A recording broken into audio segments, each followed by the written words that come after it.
हाँ जी, सभी को मेरा नमस्ते प्रणाम। लीलाधर भाई जी। प्रणाम प्रभु जी। हाँ जी प्रणाम। आज क्या सुनाएंगे? प्रभु जी, आज सारंगपुर 13 शास्त्र वचनों में हाँ विश्वास, अविचल निश्चय। हाँ जी, पढ़िए।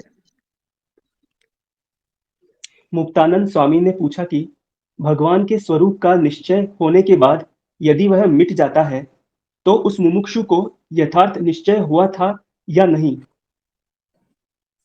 हाँ जी, देखो, भगवान के स्वरूप का निश्चय,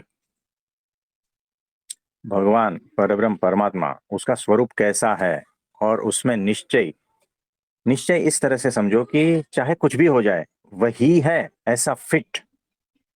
यानी आपने एक बार पता कर लिया है कि ये नीम का वृक्ष है, तो मुझे बताओ, जब आप गुस्से में हो, तब क्या वो नीम का वृक्ष मिट जाता है? उसे तो नहीं पहचान लेते हो प्रभु ना आप? जी। हाँ, और सुनो, आप कभी प्रेम में हो तो नीम का वृक्ष को पहचान लोगे? तो कभी थके हो तब भी नीम का वृक्ष को पहचान लेते हो, है ना? और सोए हो और सोने से आपको जगाए कि बोले कि ये क्या है, आधी रात को भी उठा के पूछेंगे ना, तो भी आप कह दोगे कि ये नीम का वृक्ष है। यानी उसमें निश्चय हो गया एकदम दृढ़ कि ये परफेक्ट यही है। ऐसा निश्चय भगवान के स्वरूप में होना, और वो भी प्रगट भगवान के स्वरूप में होना। यानी गोपियों को नींद से भी उठा के पूछो ना, ये कृष्ण है क्या, वो बोलेगी हाँ ये कृष्ण है। तो कौन कृष्ण है? तो बोले कि भगवान कृष्ण है, ये भगवान है बस। यानी वो कौन सी भी हालत में हो, वो पहचान जाएगी कि यही भगवान है और कोई नहीं है। यानी वो उनका जो निश्चय है ना, एकदम दृढ़, परफेक्ट। अब बताओ, इससे और आगे बढ़े। इसके उत्तर में स्वयं प्रकाशानंद स्वामी बोले कि जिसे अपनी जीवात्मा में निश्चय हुआ हो वह तो किसी भी तरह नहीं टलता। हाँ जी, यानी देखो, सवाल क्या पूछ रहे हैं कि अगर भगवान के स्वरूप का निश्चय हुआ है, पहली बार हुआ है, फिर कभी कभी मिट जाता है ना। फिर कभी कभी पूछते हैं कि भाई देखो, ये नीम का वृक्ष है क्या? चार जन पूछेंगे ये नीम का वृक्ष है, तो बोलेगा हो सकता है, नहीं भी हो सकता है। ये क्या हुआ? वो ठोस कुछ बता नहीं पा रहा है, यानी निश्चय अभी गड़बड़ है उसमें। और 10 लोग बोलेंगे कि ये नीम का वृक्ष नहीं है, तो फिर वो मान भी जाएगा कि हाँ ये नीम का वृक्ष नहीं है, ऐसा बोलने लगेगा। यानी स्वयं प्रकाशानंद स्वामी, मुक्तानंद स्वामी का जो प्रश्न है ना, वो कह रहे हैं कि तो जो निश्चय पहले हुआ था, वो सही था क्या गलत? और अगर सही है तो फिर मीट क्यों जाता है? अगर पहली बार सही है तो मीट क्यों जाता है?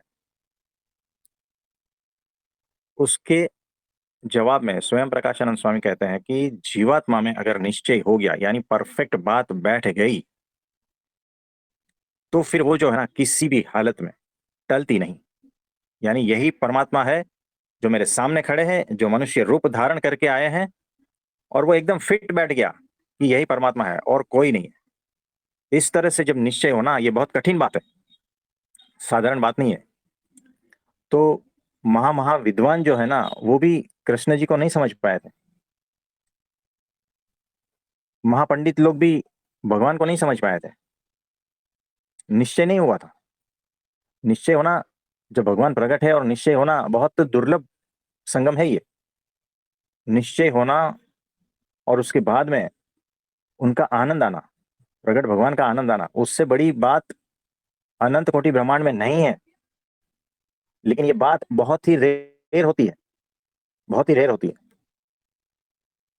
इससे और आगे बढ़े। फिर भी शास्त्रों की रीति जानकर यद्यपि निश्चय कर लिया तो परमेश्वर यदि ऐसा चरित्र करे कि शास्त्रों में ऐसे चरित्र का कहीं उल्लेख तक न हो तो उसे देखकर कोई मुमुक्षु का भगवान संबंधी निश्चय होकर भी मिट जाता है। हाँ जी, तो ऐसा कोई चरित्र करे जो शास्त्रों में ना हो,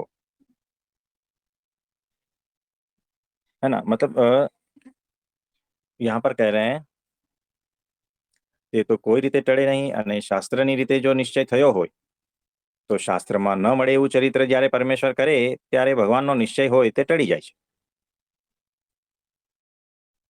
देखो यहाँ कह रहे हैं कि शास्त्र के हिसाब से अगर निश्चय हुआ है तो किसी भी हालत में टलता नहीं।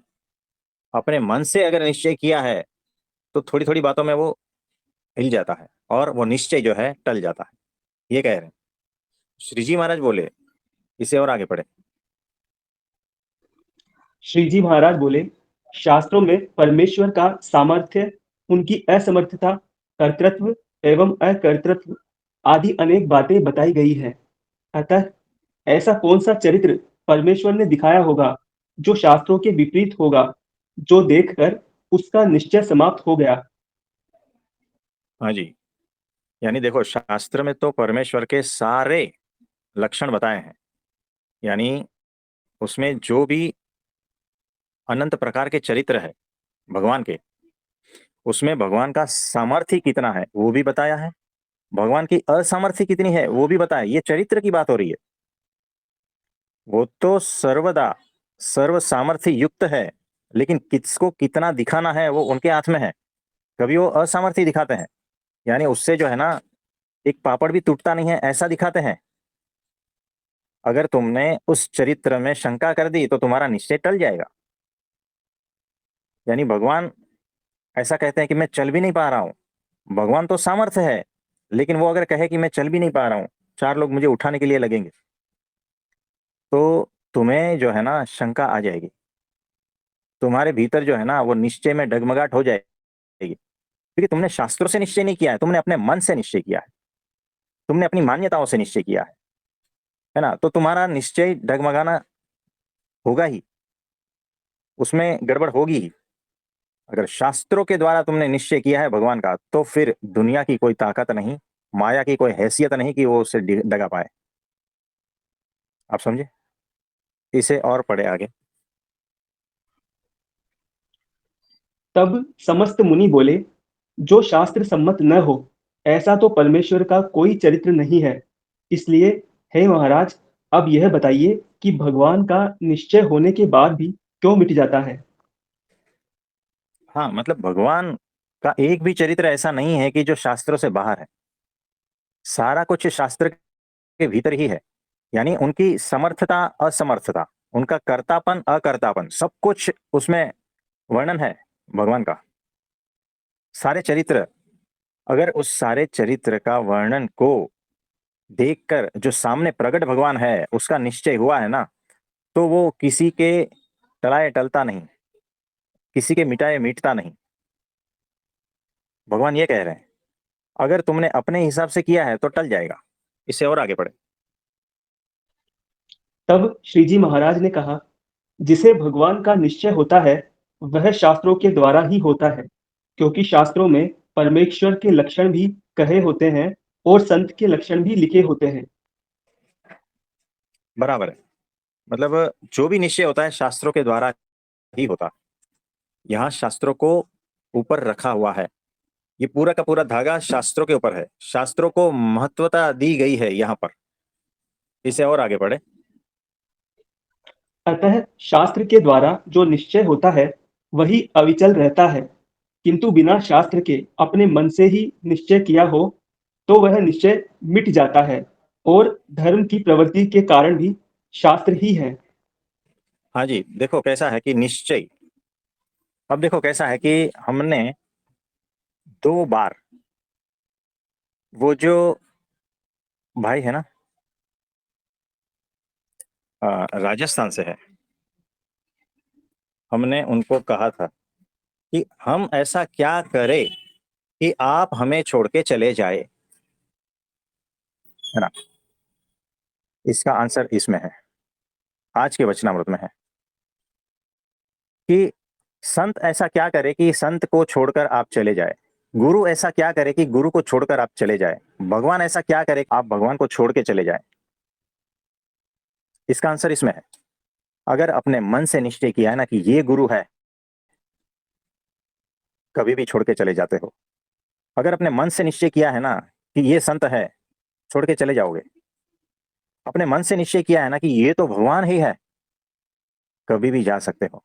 लेकिन शास्त्रों से अगर आपने निश्चय किया है कि इसको गुरु कहते हैं, इसको भगवान कहते हैं, इसको संत कहते हैं, इसको सत्पुरुष कहते हैं, शास्त्रों के अनुसार, तब जो है ना आपको संशय नहीं होता, उनके किसी भी कार्य में संशय नहीं होता। तो भंवर राम भाई को हमने कहा था कि हम ऐसा क्या करें ताकि आप हमें छोड़ के चले जाए, क्योंकि उनका जो निश्चय है वो शास्त्रोक्त नहीं है, शास्त्रों के द्वारा नहीं हुआ है। थोड़ा भी हम इधर उधर चाबी घुमा देगा ना, वो छोड़ के चले जाएंगे। आप कुछ समझ रहे हो? जब तक आपके हिसाब से सब कुछ चलता है ना, यानी भगवान आपके हिसाब से चल रहा है, गुरु आपके हिसाब से चल रहा है, संत आपके हिसाब से चल रहा है, बस तब तक ही आप उसके पास हो। क्यों? क्योंकि आपकी मान्यता और आपके मन के हिसाब से आपने गुरु को धारण किया है, आपने सत्पुरुष को चुना है और आपने भगवान को चुना है। आपके मन के हिसाब से चुना है, शास्त्र के हिसाब से नहीं चुना है। मन के हिसाब से चुनोगे तो संशय आएगा, शास्त्र से के हिसाब से चुनोगे तो कभी संशय नहीं आएगा। आप समझ रहे हो? हाँ जी लीलाधर भाई जी, इसको और आगे बढ़े। जिन्होंने शास्त्रों का कभी भी श्रवण नहीं किया है, ऐसे जीवों में भी माता, बहन, पुत्री और स्त्री संबंधी विवेक द्योतक धर्म की मर्यादा आज तक चली आ रही है। उसके कारण भी शास्त्र ही है। देखो, इसमें डिफरेंस दिख रहा है। माँ किसको कहते हैं और उसके साथ किस प्रकार का व्यवहार करना है, बहन किसको कहते हैं उसके साथ किस प्रकार का व्यवहार करना है, बेटी किसको कहते हैं और उसके साथ में किस प्रकार का व्यवहार करना है, पत्नी किसको कहते हैं और उसके साथ किस प्रकार का व्यवहार करना है। ये अगर मैंने शास्त्र नहीं भी पढ़े हैं ना, तो भी ये परंपरागत से चला आ रहा है या नहीं बताओ? है ना? और वो परंपरा कहां से आ रही है? वो शास्त्रों से ही तो आ रही है। इसीलिए जो धर्म है, जो सारा कुछ, वो शास्त्रों के अनुसार ही चल रहा है। लेकिन अगर मैं उस परंपरा को त्याग देता हूं तो मेरे लिए फिर जो है ना माँ, बहन, बेटी, ये सारा कुछ उल्टा सुल्टा हो जाता है। आप समझ रहे हो? तो यहाँ शास्त्रों को मुख्य बताया है कि शास्त्र में जिस प्रकार का धर्म है, जिस प्रकार का ज्ञान है, जिस प्रकार का विधि निषेध है, वो सारा का सारा शास्त्रों के अनुसार ही चल रहा है। हमें पता है या नहीं है, हम उसको परंपरागत में मान लेते हैं, है ना? इसे और आगे बढ़े। क्योंकि सर्वप्रथम किसी ने शास्त्रों में ही ऐसी बात सुनी है जो परंपरा द्वारा सभी लोगों में प्रचलित हुई है। इसलिए जिसे भगवान संबंधी निश्चय होकर भी मिट जाता है, उसे शास्त्र वचनों में विश्वास ही नहीं है। वह तो मनमानी बात करने वाला है और नास्तिक है। हाँ जी, देखो यहाँ पर मुख्य पॉइंट आ गया। यानी भगवान का जो निश्चय एक बार हुआ है, वो अगर मिट जाता है ना, तो समझना वो शास्त्रोक्त नहीं किया है निश्चय, शास्त्रों को पढ़ के नहीं किया है, या जिन्होंने शास्त्र पढ़े हैं जो परंपरागत से, उनकी बातों पर विश्वास नहीं है, इसीलिए वो जो निश्चय टल गया, और वो नास्तिक है और मनमुखी है, यानी मनमानी करता है। यानी कि मेरे मन के हिसाब से मैं भगवान का निश्चय करता हूँ, गुरु का निश्चय करता हूँ, सत्पुरुष का निश्चय करता हूँ, भक्त का निश्चय करता हूँ, जो भी है मेरे मन के हिसाब से कर रहा हूँ। और मन का तो क्या भरोसा, है ना? और वो तो बंदर जैसा है, और मेरी मान्यता है उसके हिसाब से चल रहा हूं मैं। और इसीलिए जो है ना, आज निश्चय होता है, कल टल जाता है, परसों कहीं और निश्चय होता है, वहां से टल जाता है।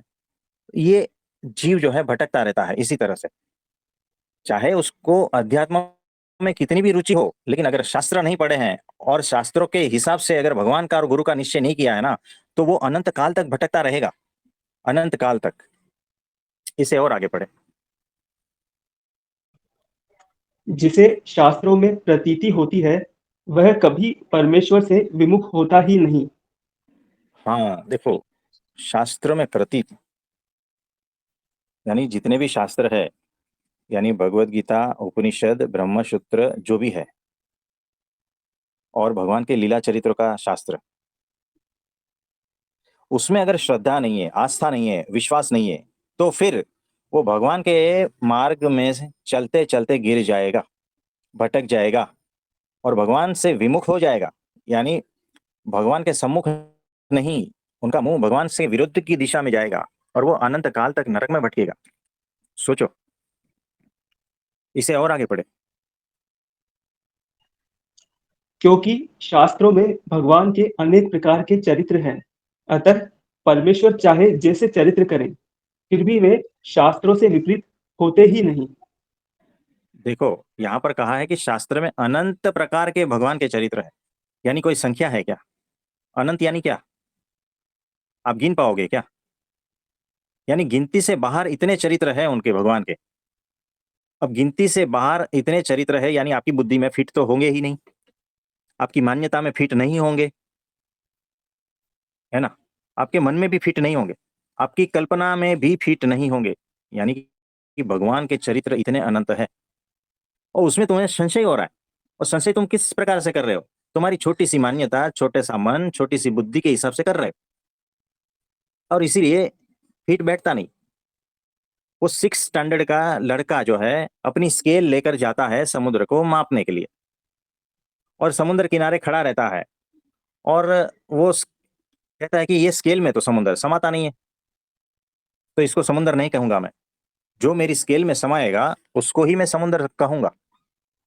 ये उसकी मान्यता है। वैसे ही यहाँ मुमुक्षु भटकते भटकते चलते रहते हैं और कहते हैं कि मेरी ऐसी छोटी सी स्केल, मेरी छोटी बुद्धि, मेरी मान्यता, मेरा मन, उसके हिसाब से अगर कोई है तो मैं परमेश्वर कहूंगा, तो मैं गुरु कहूंगा, नहीं तो वो गुरु नहीं है, नहीं तो वो परमेश्वर नहीं है।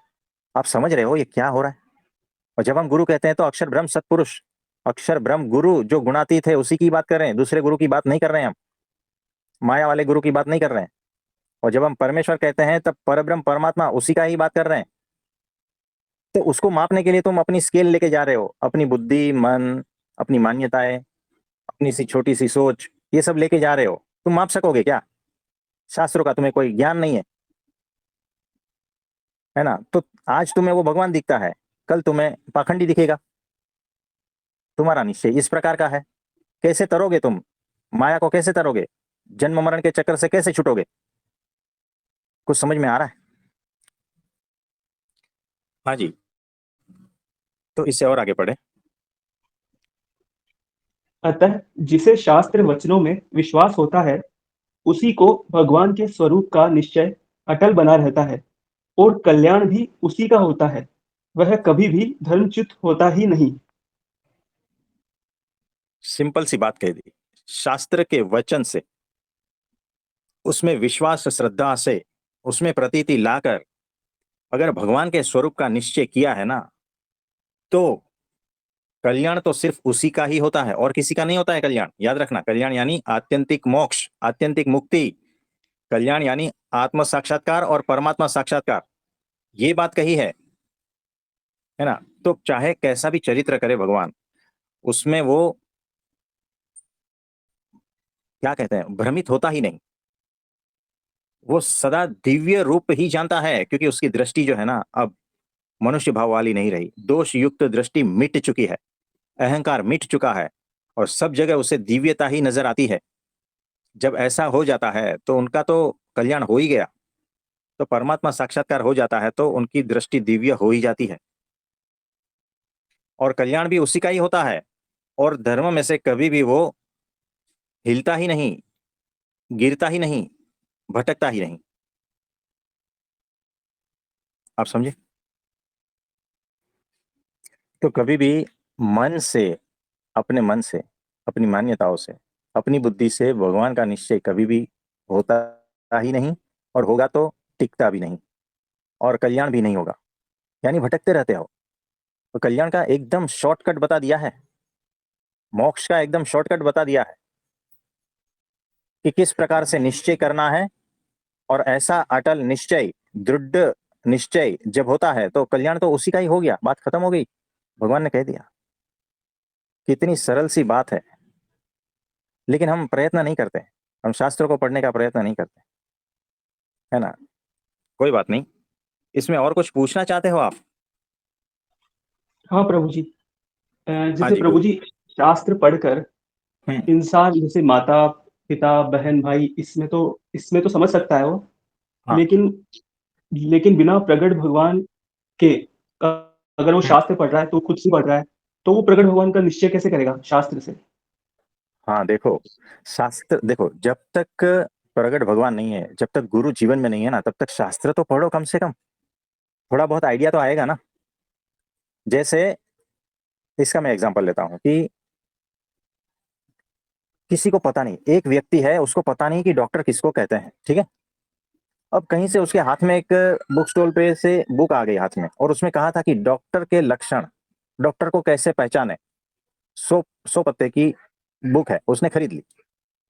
क्योंकि उसके मन में था ना कि डॉक्टर को पहचाने कैसे, क्योंकि डॉक्टर अगर पानी पूरी खाता है रोड पे और उसने टी शर्ट पहना है, कैसे पहचानोगे आपको कि ये डॉक्टर है ना। आपके मन में ऐसी छवि है कि वो व्हाइट एंड व्हाइट जो कपड़ा पहना रहता है, स्टेथो लगाया रहता है और हॉस्पिटल में इधर उधर घूम रहा है, पेशेंट को चेक कर रहा है, बस उससे आपको लगता है कि ऐसा डॉक्टर होना चाहिए। ये आपके मन की छवि है। वो आपके मन की छवि वो नहीं है कि वो पानी पूरी खा रहा है टी शर्ट पहन के रोड पे। ये आपके मन में ऐसी छवि नहीं है डॉक्टर की। तो पहचाने कैसे, तो उसके हाथ में एक बुक आ गई, है ना। तो वो बुक में सारे लक्षण दिए हैं कि डॉक्टर ऐसा ऐसा दिखता है, हो सकता है ऐसा ऐसा भी दिखे, ऐसा ऐसा कपड़ा पहनता है, हो सकता है ऐसा ऐसा कपड़ा भी पहने, उसके भीतर ऐसे ऐसे गुण होते हैं, वो इस तरह से चेक करते हैं, इस तरह से दवा देते हैं, इस तरह से पेशेंट को ठीक करते हैं, इस तरह से सर्जरी करते हैं। ये सारे लक्षण उसका बताए उसमें। तब जाके वो कहीं ढूंढता है ना, अलग अलग मंदिरों में, अलग अलग हॉस्पिटलों में। यही तो होता है ना, मुमुक्षु ढूंढता है ना अलग अलग यात्रा स्थलों पे कि कहीं कोई साधु ऐसा मिल जाए। मंदिरों में जाता है, कहीं कोई ऐसा साधु मिल जाए जो गुरु के लायक हो, है ना, जो मेरे मन में छवि बना के रखी है उसके हिसाब से कुछ।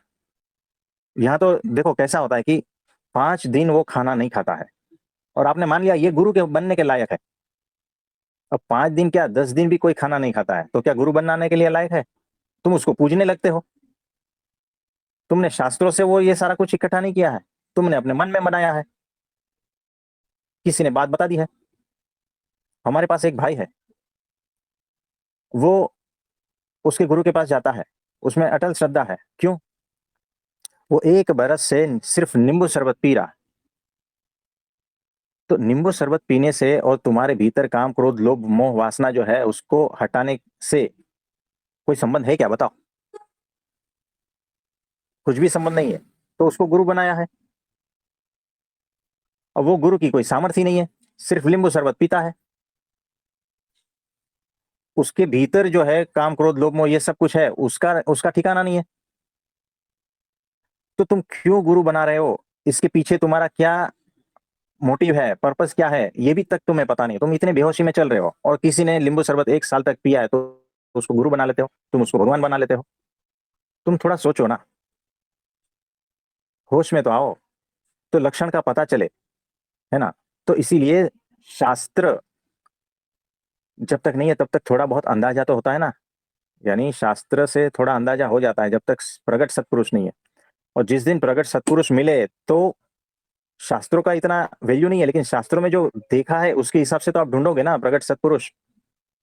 और फिर वो जब बात बताते हैं शास्त्रों में कि ये सारा कुछ ऐसा लिखा है, तब शास्त्र आपकी समझ में भी आएगा, तब सत्पुरुष भी आपकी समझ में आएगा। और जिस दिन सत्पुरुष आपकी समझ में आने लगेगा उस दिन भगवान का स्वरूप भी आपकी समझ में आने लगेगा, और आपके आत्मा का स्वरूप भी आपको समझ में आने लगेगा। ये सब कुछ एक साथ धीरे धीरे चलता है ना। इसमें और कुछ पूछ रहे हो आप? जी प्रभु जी, एक सवाल है।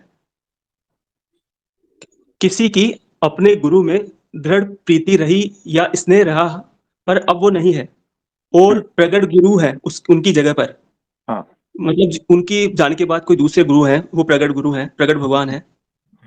तो ये जो दृढ़ प्रीति पहले वाले गुरु की प्रीति थी, क्या आसानी से शिफ्ट हो जाती है, जो अभी जो प्रगट भगवान है उन पर?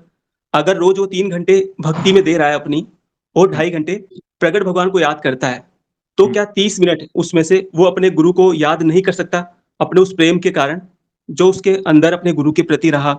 जैसे आप व्हाट्सएप पे जैसे प्रमुख स्वामी जी की भी फोटोज डालते हो, जब महंत स्वामी जी की फोटोज डालते हो, तो उनकी भी फोटोज साथ हम्म। में डालते हो। तो ये सही है प्रभु जी इस तरह से? बिल्कुल सही है, कोई प्रॉब्लम नहीं है। देखो कैसा है कि प्रमुख स्वामी जी महाराज, हम उनके गुरु की भी लगाते हैं, हम शास्त्री जी महाराज की भी लगाते हैं, हम गुणातीतानंद स्वामी की भी लगाते हैं, हम भगवान की भी लगाते हैं, हम सबकी लगाते हैं, क्योंकि हमें जो है ना, हमने वो तत्व से जाना है। हमने अक्षर ब्रह्म सत्पुरुष को तत्व से जाना है, शरीर से नहीं जाना है। ये दोनों भेद है। और हमारे गुरु प्रमुख स्वामी जी महाराज जब गए, जब विदा हुए, उसके बाद में जो है महंत स्वामी जी आए, तो निश्चय जो है ना, उन्होंने ही करवा दिया। तो हमें एक सेकंड का देर भी नहीं लगा, एक सेकंड का देर नहीं लगा, है ना, क्योंकि वो तत्व से जुड़े हैं ना, दिखावे से थोड़ी जुड़े हैं कि ये शरीर है तो ही, और इस प्रकार का शरीर है तो ही, ऐसा थोड़ी है। शरीर तो बदलता रहता है ना। एक ही इंसान का शरीर देखो ना, 5-10 साल में कितना बदल जाता है। उनके बाल बदल जाते हैं, चेहरा बदल जाता है। तो हमने जो है, वो जो अक्षर ब्रह्म तत्व है ना, वो हमारे गुरु है। वो अभी इस शरीर में है, तो हमें देर नहीं लगती बिल्कुल भी उससे जुड़ने में, बिल्कुल भी देर नहीं लगती, क्योंकि हम पूर्ण होश पूर्वक है और समझदारी पूर्वक है। और हमने जो है अक्षर ब्रह्म तत्व को तत्व से जाना है। आप समझ रहे हो? तो इसीलिए जो है, हम पुराने गुरु की भी तस्वीर लगा लेते हैं, उसके भी गुरु की तस्वीर लगाते हैं, हमारे लिए सब एक ही है।